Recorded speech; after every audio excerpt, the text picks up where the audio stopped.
Okay Telugu view పాయింట్కి తిరిగి స్వాగతం. పోయిన పార్లమెంట్లో ప్రవేశపెట్టిన వక్ఫ్ బిల్లు జేపీసీకి రిఫర్ చేశారు. మనందరికి తెలిసిందే. దాని మీద నేను ఒక వీడియో కూడా చేయటం జరిగింది. ఇప్పుడు దాని మీద విస్తృత చర్చ జరుగుతుంది.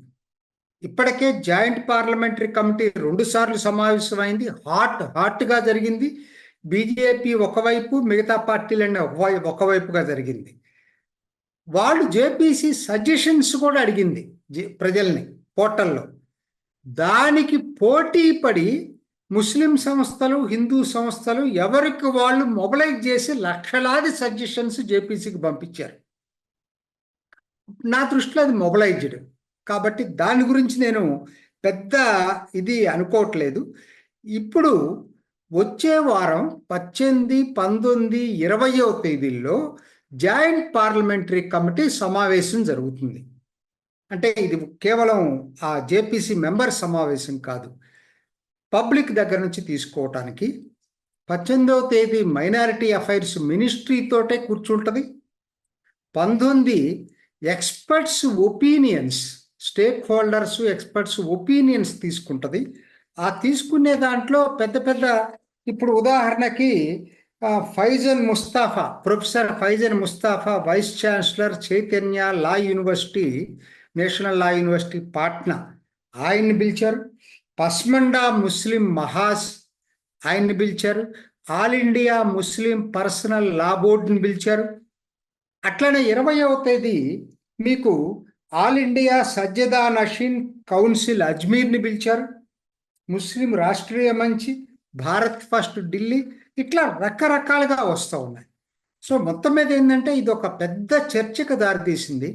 లక్షలాది సజెషన్స్ మొబిలైజ్ చేయటం కాకుండా ఈ వచ్చే 3 రోజులు కొద్దిగా ఎక్స్పర్ట్స్ ఇందుట్లో ముస్లిం లా గురించి తెలిసిన వాళ్ళతో కూడా 3 రోజులు సమావేశం జరుగుతూ ఉంది.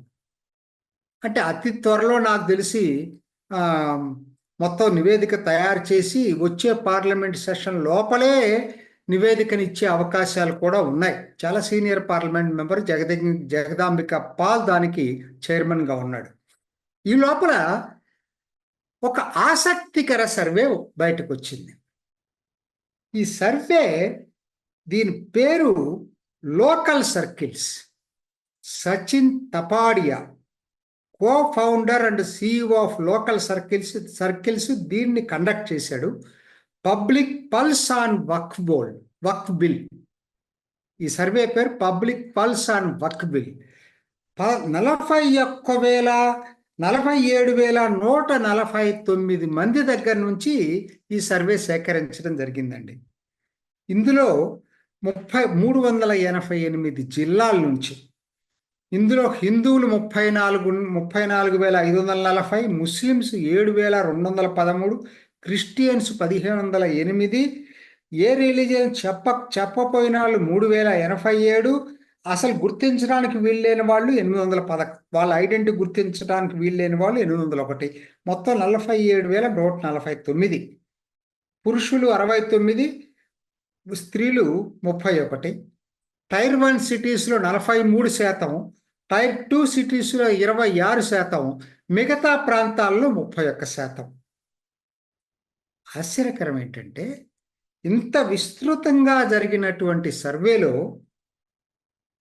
10 మందిలో 9 మంది, అంటే 90% అబవ్ అండి, ఈ సవరణలు సపోర్ట్ చేశారు. ఏ సవరణలు అయితే ప్రభుత్వం ప్రతిపాదించిందో, ఏంటంటే ప్రాపర్టీస్ అన్నిటినీ కూడా డిస్ట్రిక్ట్ కలెక్టర్ దగ్గర రిజిస్టర్ చేయాలని, తర్వాత సెక్షన్ 40 రద్దు చేసి అసలు వక్ఫ్ ప్రాపర్టీ అని డిక్లేర్ చేసేటువంటి హక్కు వక్ఫ్ బోర్డుకి లేదని,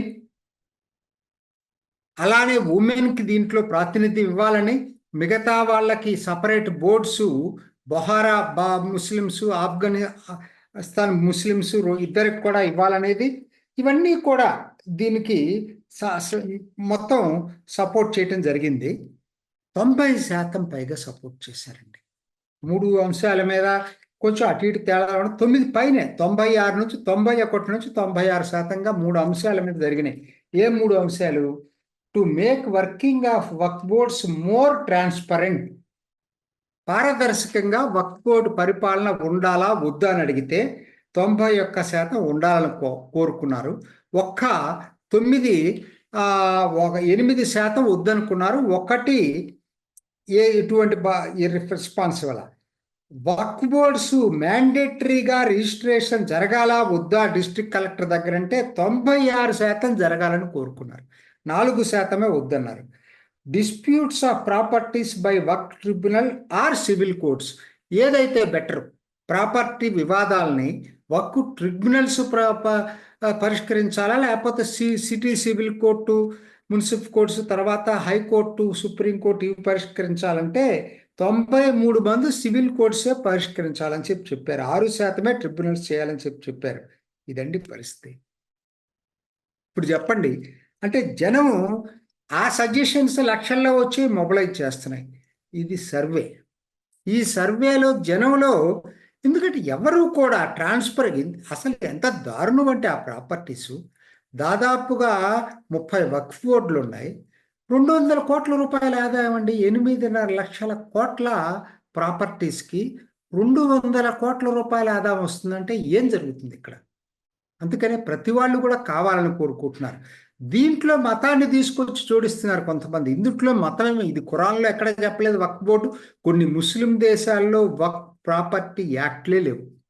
అలా అయితే ఇది రిలీజియన్కి సంబంధించిన కాదు, ఆస్తులకు సంబంధించింది. అది మర్చిపోవద్దు దయచేసి.